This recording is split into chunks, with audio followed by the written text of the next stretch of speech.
Tanaman ini memperoleh nama karet kebo lantaran memiliki kandungan dalam getahnya yaitu senyawa karet.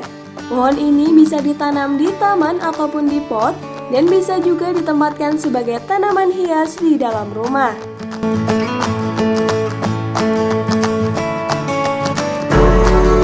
Halo sobat, bertemu lagi di channel seputar kita.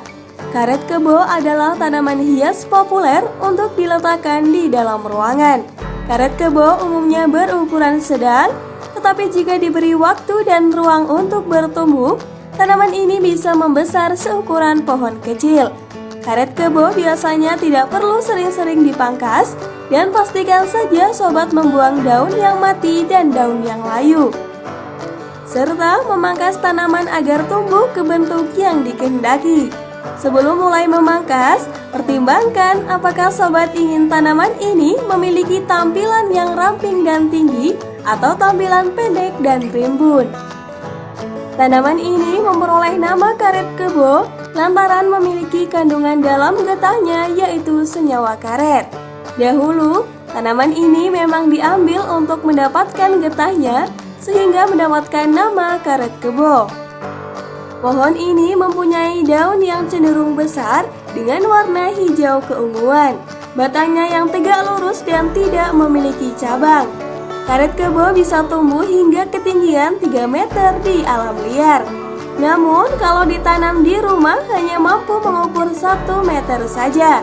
Pohon ini bisa ditanam di taman atau sebagai tanaman hias di dalam rumah.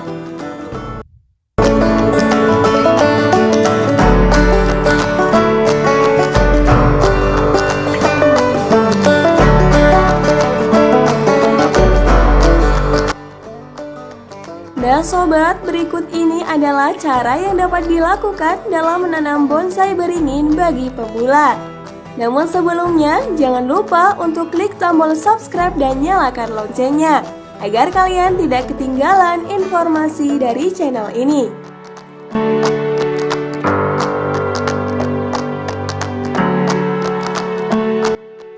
Yang pertama, persiapkan bibit yang bagus.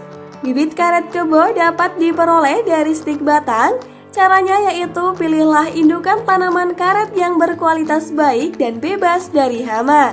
Yang ciri-cirinya, daunnya terlihat sehat. Kemudian bersihkan lapisan tanah di bagian atas dasar, belakang, serta sampingnya. Pilih tunas yang memiliki jumlah daun 2-3 lembar. Perlu dipastikan bahwa bakal stik yang dipilih panjangnya minimal 10-15 cm. Saat memilih sebaiknya dilakukan saat pagi hari agar batang terjaga kesegarannya ketika melakukan stik. Yang nomor 2, potong bakal stik. Setelah dibersihkan, potonglah bakal stik dengan gunting atau pisau tajam agar simetris.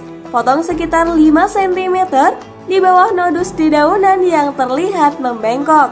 Buang kelebihan daun dengan memotongnya sehingga menyisakan pada bagian atas saja. Hal ini bertujuan untuk memicu tanaman menghasilkan lebih banyak akar. Selanjutnya, cara menanam karet kebo yang nomor 3 yaitu menyelupkan bagian bawah potongan batang ke dalam hormon pengakaran. Hormonnya bisa berjenis cairan ataupun bubuk agar pertumbuhannya cepat. Dan yang nomor 4 yaitu siapkan media tanam. Siapkan beberapa polybag berukuran sedang, lalu masukkan tanah campuran yang terdiri atas gambut dan pasir dengan perbandingan 1:1 sebanyak setengah polybag. Lalu tambahkan tanah ke dalam hingga penuh dan siram dengan metode spray. Yang nomor 5, jangan siram sampai basah.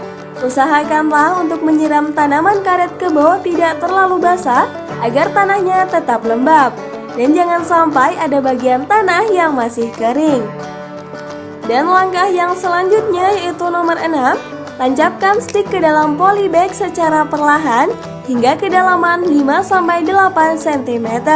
Biarkan selama 2-3 minggu di polybag hingga proses perakaran terlihat. Lalu letakkan pot berisi stik karet kebo di luar rumah yang masih ternaungi dari angin serta hujan. Jika bibit pot stik karet merah sudah sesuai dengan ukuran yang diinginkan, sobat bisa menanamnya di lahan terbuka secara langsung.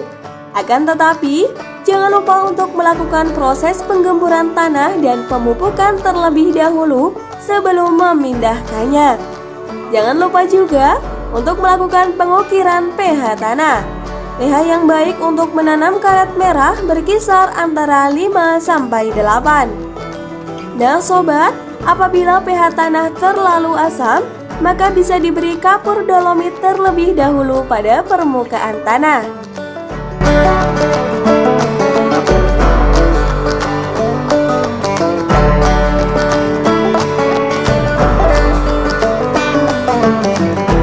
Nah sobat, itulah beberapa langkah-langkah yang dapat dilakukan untuk menanam bonsai karet kebo bagi pemula. Dan jangan lupa untuk mendukung channel seputar kita dengan cara klik tombol subscribe dan nyalakan loncengnya, agar kalian tidak ketinggalan informasi dari channel ini. Terima kasih dan saya pamit undur diri.